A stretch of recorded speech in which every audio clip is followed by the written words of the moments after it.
Hi, Chris. Thanks for speaking with us today. No problem. So just to begin with, can you tell us a little bit about what the Mercury Men is going to be about? The Mercury Men story, it's, as people have been able to see from the first two trailers we've released, it's a black and white sci-fi serial, kind of a throwback to the old sci-fi serials.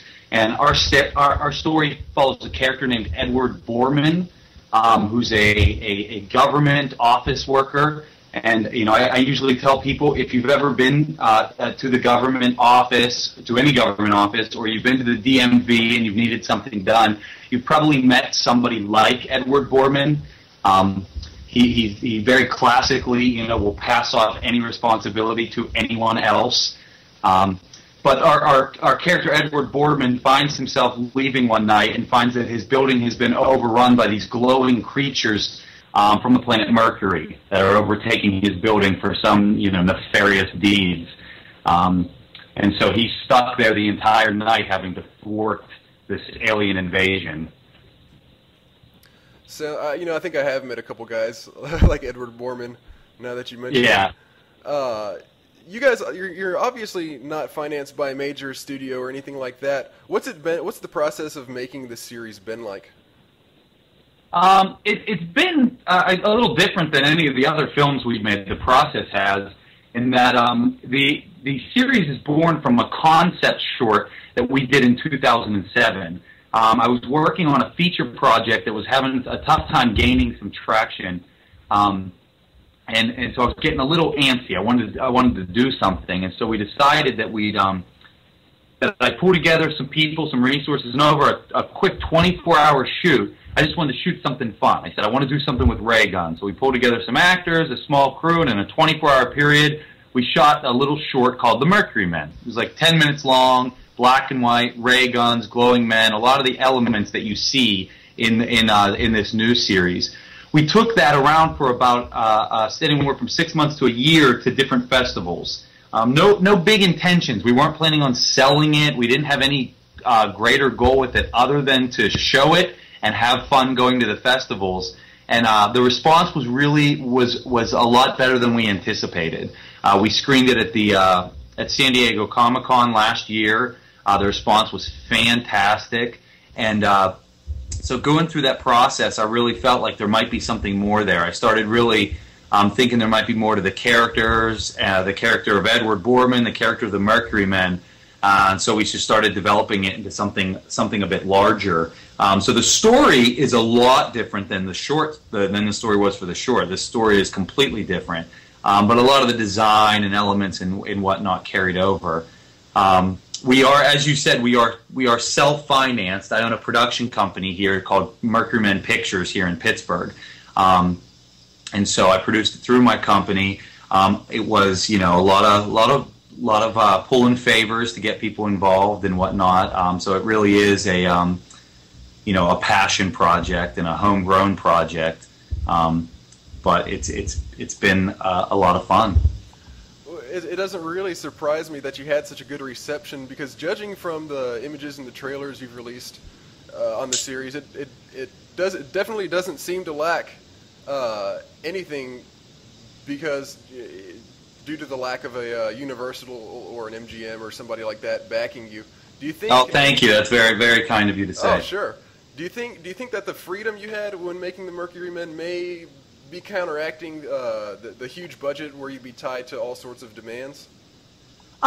Yes and no. I mean, our story isn't so very radical that it would have alienated a production company. The only thing I know that we would have had a giant fight on our hands with would have been black and white. Studios are very hesitant to make anything black and white. I mean, the most recently, the Frank Darabont movie, the Mist, was it? Yeah, The Mist. That originally was supposed to be released black and white, and the studio just backpedaled on it. And it came out in color, and I for one think that film would have done better released black and white, because it would have stood out a bit more. People would have noticed it being something different. But as it was, it looked like any other horror movie out there. So a lot of audiences just kind of passed them by.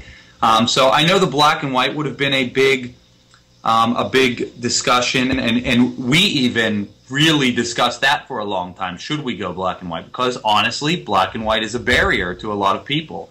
A lot of people see black and white and they think it's just going to be old and stuffy and whatnot.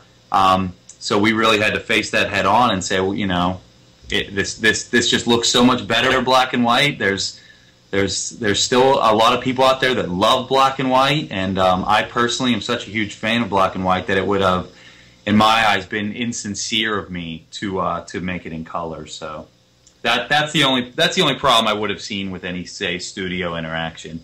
I think I'd count myself in the black and white lovers group. But there's something about it that you know, it's kind of unexplainable, but there's something about that just when you put it with the right movie, it really helps it out a lot. Yes, and I don't think black and white works for every film, but I also think the opposite. I don't think color works for every film. There's a lot of stories that are better told black and white. There's a great quote on the one of my favorite black and white films is a film called The Third Man. And they got a little bit on there from Orson Welles, who says that he thinks black and white is a better medium for actors because you're not being distracted by all these colorful things in the background. It really highlights the actor's face, and so it really hones you in on what the actor's doing, the actor's actions. Well, if you're a Third Man friend, if you're a Third Man fan, I think you and I are going to be good friends. On the Mercury, it's a great film. Oh yeah, it is. On the Mercury Men blog, you've discussed quite a few of your sources of inspiration, everything from speaking of The Third Man, everything from The Third Man to Star Wars. Obviously, as you mentioned, the basic format of the Mercury Men is based on the old sci-fi serials of the 1930s, like Buck Rogers and Flash Gordon, shows like that. As far as those specific as far as the shows of that time period are concerned, what did you take from them and what did you try to avoid? The biggest thing that we took from them was the style of storytelling itself. What the serials get right is that they're giving you these great stories in such short doses, and the cliffhanger medium and all of that. And it's sad that we don't have a spot in modern entertainment for serialized entertainment in that form anymore. We don't have these short stories in front of films anymore. And they're not on television either. I mean, television shows are to a certain extent serialized, but they're still, anywhere from a half hour, 45 minutes to an hour's worth of entertainment. We're not getting these short doses. So that was the big thing that I took, was to make sure that you had these great little nuggets where you were getting a cliffhanger. One episode represents one area of this adventure, one leg of this adventure. So in Mercury Men in particular, our story takes place over a 12-hour period. It goes from 7 p.m. to 7 a.m. And what's nice is, though it doesn't happen in real time per se, each episode is another little leg of Edward's adventure taking on these Mercury Men throughout the night. So the serialized storytelling, that was a big thing that we took. Obviously, the black and white style, the heavy shadows and whatnot that go along with it, and those were probably the two biggest things. And then probably sci-fi in general. Sci-fi has really thrived in that serial environment. The major things that we avoided, I guess, was the tone of the old serials, because that tone worked for the 30s, 40s, 50s. When I say tone, I mean, the announcers, the cheesy dialogue, the over-the-top nature of it. Those are great, and they really work well for their time. But what I see is when a lot of people are trying to redo serials, they naturally take that on as well all the time. And so that was something that we left out, because we still wanted this to be told. We still wanted this story to be told in a modern way. And so from that, we probably learned that lesson most from Raiders of the Lost Ark, which is a throwback to the old serials, but that, doesn't have the, next week on the Mercury Men, it doesn't have those kind of elements, which, while I do love those elements, we just chose not to take them on for this project.